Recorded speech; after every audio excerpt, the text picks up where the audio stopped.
Welcome back to computer learning channel on YouTube. आज की इस वीडियो में हम सीखेंगे माइक्रोसॉफ्ट एक्सेल में पाइवट टेबल को किस तरह से आप क्रिएट कर सकते हैं और उसका यूज़ कर सकते हैं। साथ ही पाइवट टेबल के जितने भी इंपॉर्टेंट ऑप्शन होते हैं वो भी इस वीडियो के अंदर कवर किए जाएंगे। तो इस वीडियो को आप पूरा देखें ताकि आप भी सही तरीके से पाइवट टेबल बनाना और उसका यूज़ करना सीख सके। तो आइए वीडियो को स्टार्ट करते हैं। सबसे पहले हम आपको पाइवट टेबल की डेफिनेशन क्लियर कर देते हैं कि उसका कहाँ पे यूज़ होता है। पाइवट टेबल माइक्रोसॉफ्ट एक्सेल का एक ऐसा पावरफुल टूल होता है जिसका यूज़ डेटा का कैलकुलेशन, समराइज और एनालाइज करने के लिए किया जाता है। साथ ही इसमें आप जो है डेटाबेस का कंपैरिजन बड़ी आसानी से कर सकते हैं और अगर आप टेबल का लेआउट मॉडिफाई करना चाहें तो वो भी आप आसानी से कर सकते हैं। तो ये तो हो गई इसकी डेफिनेशन। अब इसका प्रैक्टिकल किस तरह से करना है वो भी हम देख लेते हैं। पाइवट टेबल बनाने के लिए सबसे पहले आपको डेटा की रिक्वायरमेंट होगी, तो आपके पास जो भी डेटा है आप उसका भी यूज़ कर सकते हैं। आपको अच्छे से एक्सप्लेन करने के लिए मैंने यहाँ पर पहले से एक डेटा तैयार करके रखा है जिसके अंदर मंथ, सेल्स में नेम, सेल्स कैटेगरी और सेल्स हेडिंग का यूज़ किया है और उसके हिसाब से उसके अंदर इन्फॉर्मेशन को फिल करके पहले से रखा है ताकि हमारा टाइम ख़राब नहीं हो और मैं आपको अच्छे से एक्सप्लेन कर सकूँ। ठीक है, तो आपको क्या करना है, सबसे पहले पाइवट टेबल बनाने के लिए आपका जो भी डेटा है, ठीक है, आपको उसे सिलेक्ट कर लेना है। तो आप क्या करेंगे, चाहे आप माउस का यूज़ करें या आप कीबोर्ड का यूज़ करें, आपको क्या करना है, सबसे पहले डेटा को सिलेक्ट करना है। सिलेक्ट करने के बाद आपको एक्सेल के अंदर इंसर्ट टैब पर क्लिक करना है और इसके अंदर फर्स्ट ऑप्शन आपको दिखाई देगा पाइवट टेबल। ठीक है, तो आपको क्या करना है, पाइवट टेबल ऑप्शन पे क्लिक करना है। तो जैसे आप इस ऑप्शन पे क्लिक करते हैं तो आपके सामने पाइवट टेबल डायलॉग बॉक्स की विंडो ओपन होती है जिसके अंदर सबसे पहले आपसे पूछता है टेबल और रेंज। तो ये ऑटोमेटिकली क्या होता है, क्योंकि आप सिलेक्ट करके ही गए तो ये ऑटोमेटिकली रेंज सिलेक्ट हो जाती है। उसके बाद आपसे पूछता है कि आपको जो पाइवट टेबल है वो कहाँ पे प्रिपेयर करना है, आपको न्यू वर्कशीट में प्रिपेयर करना है या एग्जिस्टिंग वर्कशीट में। ठीक है, यानी नई शीट में आप बनाना चाहते हैं या जो ऑलरेडी आप शीट में काम कर रहे हैं उसके अंदर। तो हम क्या करेंगे, न्यू वर्कशीट पे क्लिक करके ओके कर देंगे। तो जैसे हम ओके करेंगे तो हमारे पास पाइवट टेबल का एक नॉर्मल फॉर्मेट दिखाई देगा और पाइवट टेबल से रिलेटेड जो है हमें ऑप्शन दिखाई देंगे। राइट साइड में आपको pivot table field dialog box की विंडो दिखाई देगी जिसके अंदर आपको जो है आप ही के टेबल की जितने भी फील्ड आपने यूज़ करी वो सभी आपको यहाँ पर दिखाई देगी। तो आपको क्या करना है, पाइवट टेबल बनाने में जिन फील्ड का यूज़ करना है सबसे पहले आप उनको क्या करेंगे, एक्टिव करेंगे। तो आपको बस क्या करना है, उन पर क्लिक कर देना है जिससे क्या होगा, आपके वो सारी फील्ड एक्टिव हो जाएगी और आपको पाइवट टेबल के अंदर दिखाई देगी। ठीक है, उसके बाद आपको नीचे आप देखेंगे यहाँ पर drag field between area below. यहाँ पर 4 अलग अलग ब्लॉक दिए गए, एक फिल्टर दिया गया, एक कॉलम दिया गया, एक रो दिया गया और एक वैल्यू का दिया गया है। ठीक है, वैल्यू में क्या होता है कि जो आपकी जो वैल्यू होती है वो कैलकुलेट हो रही है। तो यहाँ पर जो वैल्यू है, क्योंकि सेल्स के अंदर ही वैल्यू का यूज़ किया गया है इसलिए ऑटोमेटिकली उसने सेल्स को यहाँ पर डिडक्ट कर लिया है। उसके अलावा रो के अंदर आप देखेंगे यहाँ पर मंथ, सेल्समैन और सेल्स कैटेगरी आपको 3 ऑप्शन दिखाई दे रहे हैं। ठीक है, पर अगर हम चाहें तो यहाँ पर किसी भी फील्ड को, ठीक है, हम माउस से क्लिक करते हुए ड्रैग करके कॉलम के अंदर भी ले जा सकते हैं, जिससे क्या होगा कि ये जो मंथ के नेम है अब हमें कॉलम के अंदर दिखाई देंगे। आप चाहें तो इनमें से अदर फील्ड को भी ड्रैग करके, ठीक है, कॉलम के अंदर ले जा सकते हैं। ठीक है, ये ऐसा इसलिए किया जाता है क्योंकि आप चाहें तो अपनी टेबल का लेआउट चेंज कर सकते हैं। अगर आपको लेआउट समझ में नहीं आ रहा है तो आप फिर से क्या कर सकते हैं, उस फील्ड को फिर से ड्रैग करके आप रो में भी ले जा सकते हैं। तो ये आपके ऊपर है कि आपको रो में रखना है या कॉलम के अंदर रखना है। ठीक है, तो ये आपके ऊपर है। तो ये तो हो चुका है हमारा पाइवट टेबल किस तरह से बनाते हैं, पर पाइवट टेबल से रिलेटेड कुछ एक्स्ट्रा ऑप्शन भी होते हैं जिसको अगर आप समझ लेते हैं तो आप पाइवट टेबल में भी एक्सपर्ट हो जाते हैं। ठीक है, तो जब भी आप पाइवट टेबल बनाते हैं तो आपके सामने जो है 2 टैब एक्स्ट्रा एक्टिवेट हो जाते हैं, पाइवट टेबल एनालिसिस और एक डिज़ाइन के नाम से। ठीक है, इसके अंदर भी काफ़ी कुछ ऑप्शन होते हैं जो हम आपको इस वीडियो के अंदर क्लियर कर रहे हैं। तो सबसे पहले हम आपको बता रहे हैं फील्ड सेटिंग के बारे में। तो आप देख रहे हैं यहाँ पर एक फील्ड सेटिंग ऑप्शन है। जब आप इस पर क्लिक करेंगे तो आपके सामने एक डायलॉग बॉक्स विंडो ओपन होगी वैल्यू फील्ड सेटिंग के नाम से। ठीक है, और इसमें आप देखेंगे यहाँ पर कस्टम नेम बता रहा है आपको सम ऑफ सेल्स, यानी इसने क्या करा था, पाइवट टेबल ने आपकी जो सेल्स वैल्यू थी उसका सम निकाल कर आपको बताया था। ठीक है, और नीचे आप यहाँ पर देखेंगे यहाँ पर डिफरेंट फार्मूले आपको दिखाई दे रहे हैं। जैसे सम का फार्मूला दिखाई दे रहा है, काउंट का बता रहा है, एवरेज, मैक्स, मिनिमम, प्रोडक्ट। तो इसमें काफ़ी कुछ जो है फार्मूले पहले से अवेलेबल है। ठीक है, बाय डिफ़ॉल्ट यहाँ पर सम सिलेक्ट रहता है, पर आप चाहे तो यहाँ से इस फार्मूले को चेंज भी कर सकते हैं। फॉर एग्जांपल के लिए अगर हमने काउंट कर दिया और ओके कर दिया तो आप देखेंगे ये क्या करेगा, केवल काउंट करेगा। और काउंट फार्मूला क्या करता है, केवल वैल्यू को काउंट करता है। आप क्या कर सकते हैं, इस तरह से फील्ड सेटिंग में जाके फार्मूला भी चेंज कर सकते हैं। आपको अगर फिर से पहले वाला ही फार्मूला रखना है तो फिर से आप उसको सिलेक्ट करके ओके कर देंगे। ठीक है, तो ये एक काम ये कर सकते हैं।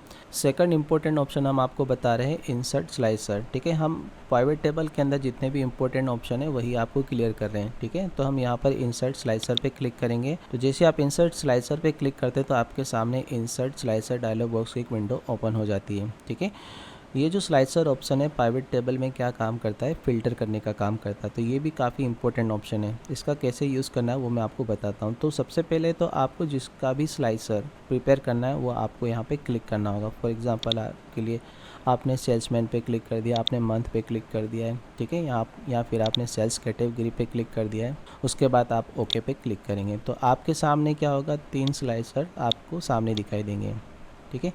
आप चाहें तो इनमें से किसी भी स्लाइसर का जो है यहाँ पे आप देख सकते हैं स्लाइसर स्टाइल, आप यहाँ पे डिज़ाइन चेंज कर सकते हैं। तो हम यहाँ पर थोड़ा पैटर्न चेंज कर देते हैं ताकि आपको भी अच्छा लगे, ठीक है। उसके बाद क्या करता है, ये फ़िल्टर करने का काम करता है। फॉर एग्ज़ाम्पल के लिए हमने यहाँ पर अगर हम जनवरी पे क्लिक कर देते हैं तो आप देखेंगे प्राइवेट टेबल के अंदर सारे डेटा केवल आपको जनवरी के ही दिखाई दे रहे हैं, ठीक है।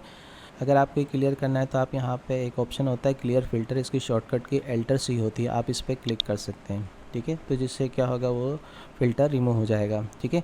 इसी तरह से मान लीजिए आपको किसी पार्टिकुलर सेल्समैन के डाटा प्राइवेट टेबल के अंदर शो करना है तो आपको क्या करना होगा, उस पार्टिकुलर पर्सन पे क्लिक करना होगा। तो जिससे क्या होगा, उसी का डेटा प्राइवेट टेबल के अंदर शो होगा। अगर आप चाहें तो एक से ज़्यादा पर्सन के डेटा भी शो कर सकते हैं। उसके लिए आपको क्या करना होगा, आपको अपने कीबोर्ड से कंट्रोल की को प्रेस करके रखना होगा। उसके बाद जिस जिस पर्सन का डेटा आप प्राइवेट टेबल के अंदर देखना चाहते हैं उन पर आपको क्लिक करना होगा, जिससे क्या होगा, उन सभी पर्सन का डेटा प्राइवेट टेबल के अंदर शो होने लगेगा। क्योंकि मैंने पहले ही कहा है कि ये जो स्लाइसर ऑप्शन होता है ये फ़िल्टर करने का काम करता है, ठीक है। तो ये क्या करता है, उस पार्टिकुलर पर्सन का डेटा भी आपको दिखाने लगेगा। अगर आप क्लियर करना चाहते हैं तो फिर से यहाँ पर आप क्लियर कर सकते हैं।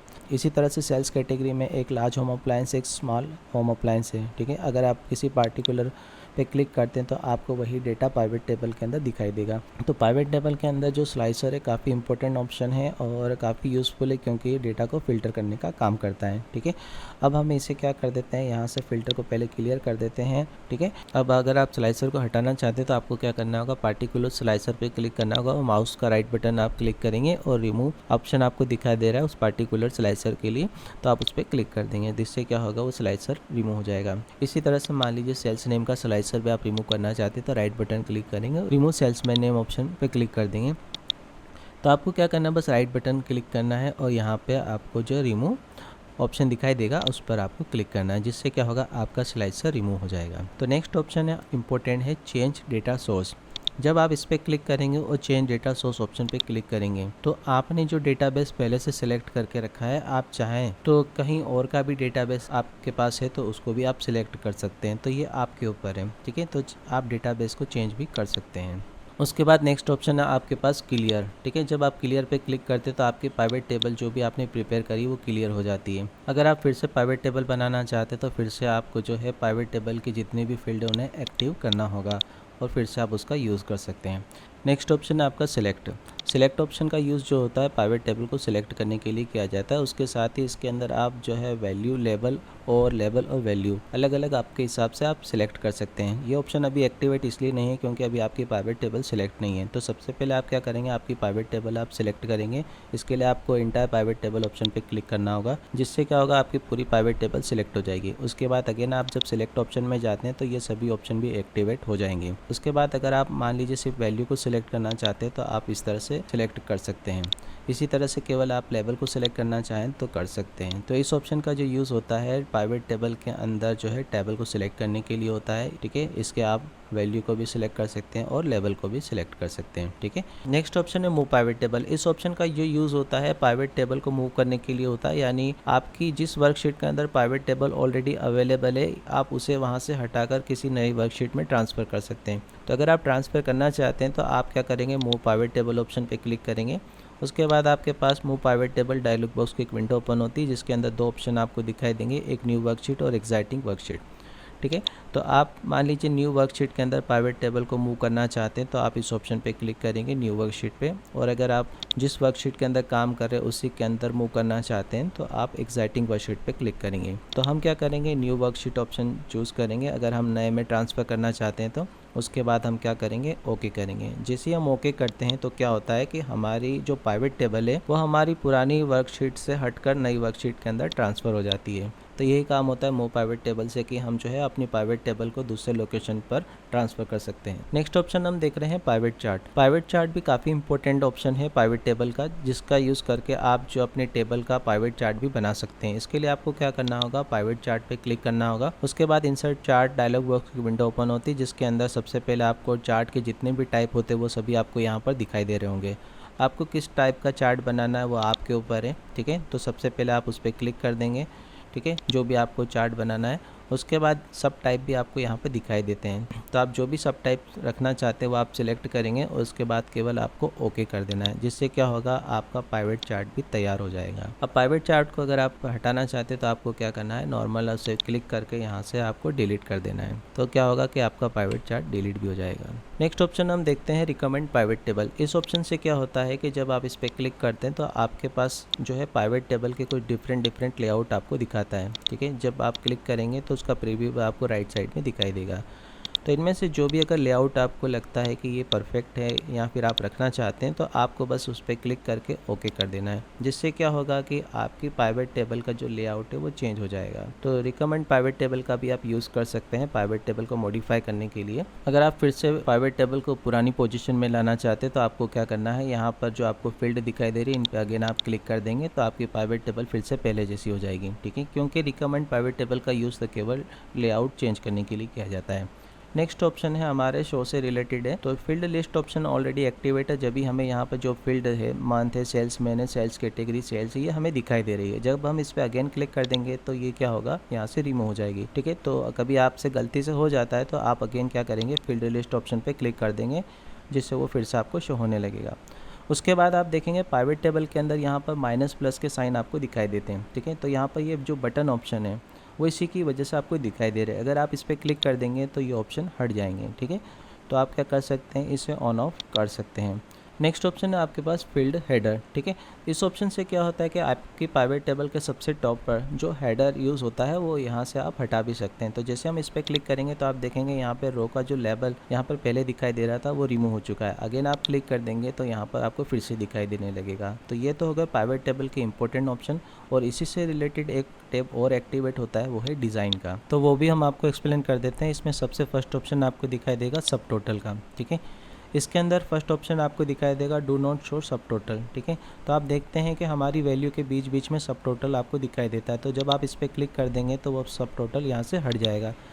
अगर आप फिर से सब टोटल को शो करना चाहते हैं तो दो ऑप्शन आपके सामने एक्टिवेट रहते हैं, जिसमें शो ऑल सब total at bottom of group और शो ऑल सब total eight top of group. तो अगर आप ग्रुप के बॉटम में सब टोटल को शो करना चाहते हैं तो इस ऑप्शन पे आपको क्लिक करना है, और टॉप ऑफ ग्रुप पे क्लिक करना चाहते हैं तो आपको इस ऑप्शन पे क्लिक करना है। तो हम यहाँ पर टॉप ऑफ ग्रुप पे क्लिक कर देते हैं, तो यहाँ पर आप देखेंगे टॉप ऑफ ग्रुप के ऊपर सब टोटल आपको दिखाई देता है। नेक्स्ट ऑप्शन है आपके पास रिपोर्ट लेआउट। इस ऑप्शन से क्या होता है, आप अपनी प्राइवेट टेबल का जो लेआउट है वो चेंज कर सकते हैं, ठीक है। फॉर एग्जांपल के लिए शो इन आउटलाइन फॉर्म पे हम क्लिक करते हैं तो आप देखेंगे यहाँ पर हमारा प्राइवेट टेबल का जो लेआउट है वो चेंज हो चुका है। तो ये आपके हाथ में, आपको किस टाइप का लेआउट रखना है आप इन पे क्लिक करके देख सकते हैं। नेक्स्ट ऑप्शन है आपके पास ब्लैंक रो। इस ऑप्शन से क्या होता है कि आप ब्लैंक रो इंसर्ट कर सकते हैं ईच आइटम के बाद में, और अगर आप उसे हटा भी सकते हैं। तो एक आपको इंसर्ट करने के लिए दिया गया है और एक हटाने के लिए दिया गया है। तो जब आप इंसर्ट पे क्लिक करते हैं तो आप देखेंगे बीच बीच में एक ब्लैंक रो आपको दिखाई दे रही है। इसी तरह से अगर आप रिमूव करना चाहते हैं तो अगेन आप रिमूव ब्लैंक लाइन पे क्लिक कर सकते हैं, जिससे क्या होगा, जितनी भी ब्लैंक लाइन है, खाली लाइन है, वो यहाँ से हट जाएगी।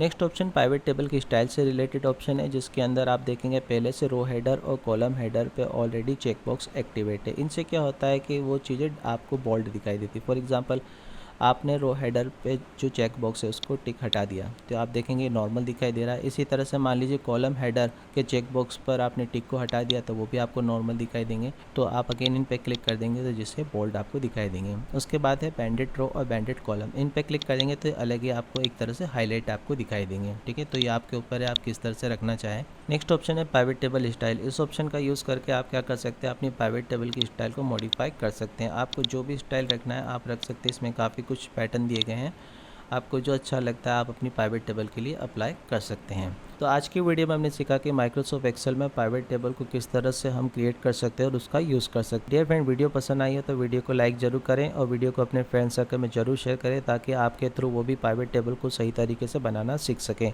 उसके अलावा अगर आप माइक्रोसॉफ्ट एक्सेल का कंप्लीट कोर्स करना चाहते हैं तो आपके सामने माइक्रोसॉफ्ट कंप्लीट कोर्स का थंबनेल एक शो हो रहा है, आप इस पर क्लिक करेंगे।